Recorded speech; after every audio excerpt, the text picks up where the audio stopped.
नमस्कार। MSD 6 के अंतर्गत आज हम रीतिकालीन कवियों की काव्य भाषा का प्रयोग कैसा था इस पर चर्चा करेंगे। तो रीतिकालीन कवियों की जो काव्य भाषा थी वो मुख्य रूप से ब्रजभाषा थी और उस ब्रजभाषा पर फारसी का भी प्रभाव दिखाई देता है।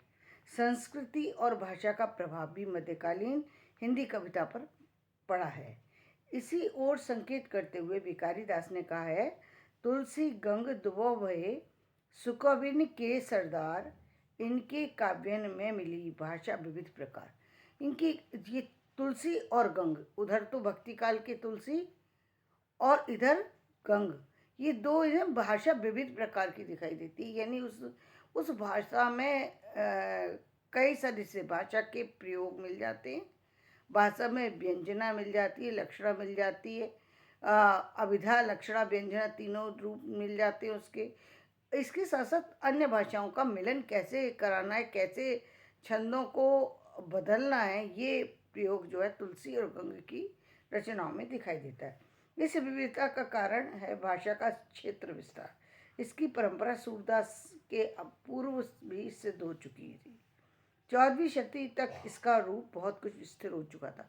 यानी ये जो 1375 से स्टार्ट हुई तो 20-25 साल में ही एक स्थिर रूप में आ गई थी। लोक भाषा एक स्थिर रूप में आ गई थी। यानी ब्रजभाषा ने अपनी रफ्तार पकड़ ली थी और जो अन्य भाषाएं थीं उसमें अवधि ने जो अपनी रफ्तार पकड़ ली थी। तो कृपाराम की हिततरंगिणी के पूर्व भी छंदों में काव्य निरूपण होता रहा और डॉक्टर नगेंद्र का भी विश्वास है लगभग 600 वर्षों तक काव्य भाषा रूप में ब्रजभाषा का प्रयोग सैकड़ों कवियों द्वारा किया गया। उनका ऐसा मानना है 600, उन्होंने 600 क्यों बोला, क्योंकि 1375 से लेकर के और 1900 तक का समय है, तो इसलिए उन्होंने पूरा 1300 से इसको 1375 से ना लेकर उन्होंने 1300 से इसको काउंट किया है। 1300 से लेके और 1900 तक का समय 600 साल का हो जाता है। तो 600 साल में ये जो ब्रजभाषा जो थी तो रीति काल तक आती है। यानी 600 साल में ब्रजभाषा पूरी तरह से मच करके उभर करके परिपक्व हो गई। तो रीति काल वो क्योंकि अंतिम प्रहर 1700 के बाद स्टार्ट होता है, इसलिए उसमें उसका पूरा उत्थान का समय था, इसलिए उसने पूरी रफ्तार पकड़ ली थी। आचार्य शुक्ल ने रीतिकालीन कवियों की भाषा में लिखा है, भाषा जिस समय सैकड़ों कवियों द्वारा परिमार्जित होकर पूर्णता पर पहुंची, उसी समय व्याकरण द्वारा उसकी व्यवस्था होनी चाहिए थी।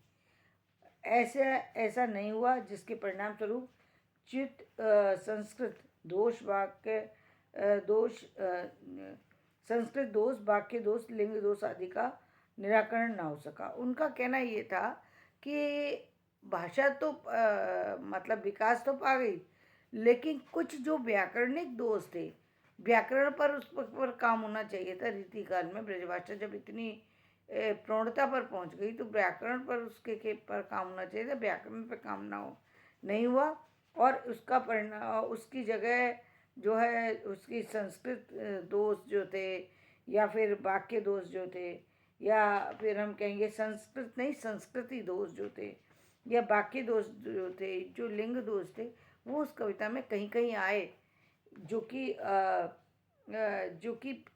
शुक्ल जी जैसे लोग उसको समझ पाए। सामान्य व्यक्ति उन दोषों को शायद ना समझ पाए, लेकिन शुक्ल जी जैसे व्यक्तियों को वो दोष नजर आए।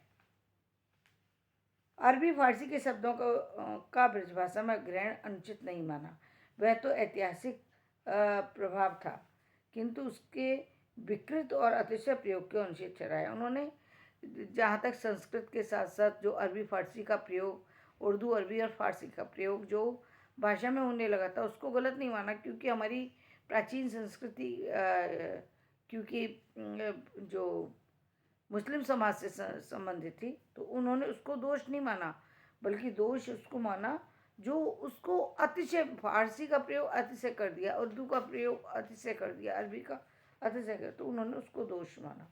भाषा की लाक्षणिकता का प्रयोग घनानंद की कविता की अपनी विशेषता भी बन गई और भाषा में लाक्षणिकता लाना, इसका प्रयोग जो है वो घनानंद की कविता में देखा जा सकता है। बिहारी देव, भिखारी दास आदि में भी व्यंजनावृत्ति का विशेष प्रयोग पाया जाता है। बिहारी के दोहे में अनेक अर्थ छवियाँ उनकी ध्वन्यात्मकता के कारण समाहित हो गई। रीतिकालीन कवियों में अपने काव्य को बिंबात्मकता और चित्रात्मकता से भी सजाया है। यद्यपि इस क्षेत्र में घनानंद सबसे आगे है, पर मतीराम, देव, बिहारी, पद्माकर आदि भी उनसे बहुत पीछे नहीं है। इन कवियों ने फारसी के शब्दों को ब्रजी के अनुकूल ढालकर ग्रहण किया। यानी इनका एक विशेषता और रही कि इन्होंने जो ब्रजी का प्रयोग किया, यानी ब्रज के साथ जो अन्य भाषा का प्रयोग किया, वो भी इस तरह से किया कि जो कि व्यक्ति समझ ना पाए। जैसे कान सुनी आगम सुजान प्राण प्रीतम को, अति सखियान सजी संदरी के आसपास, कहे पद्माकर सुपन्नन के हौज हरे, ललित लबालब भरे है जल बास बास, गुंदी गेंद गुल गज, गोहरिन गंज गुल, गुफ्त गुलाबी गुल गजरे गुलाब बास, खासे खस बीजन, सुपौन पेन खासने खुले, खस के खजाने खस खाने खूब खास खास। निष्कर्ष रूप में कहा जा सकता है कि यद्यपि रीतिकालीन कवियों ने ब्रजभाषा को व्याकरण सम्मत और एक सुस्थिर रूप में नहीं प्रदान किया, फिर भी उसकी शब्द संपदा में अभूतपूर्व वृद्धि हुई। उन्होंने भाषा को श्रृंगार, रसानुकूल, माध्य गुण से संपन्न नहीं बनाया, बल्कि उसमें ओज गुण की अभिव्यक्ति क्षमता भी पर्याप्त मात्रा में उत्पन्न कर दी। मुहावरों और लोकोक्तियों के व्यंजक प्रयोगों द्वारा भाषा में प्रवाह और जीवंतता का संचार किया।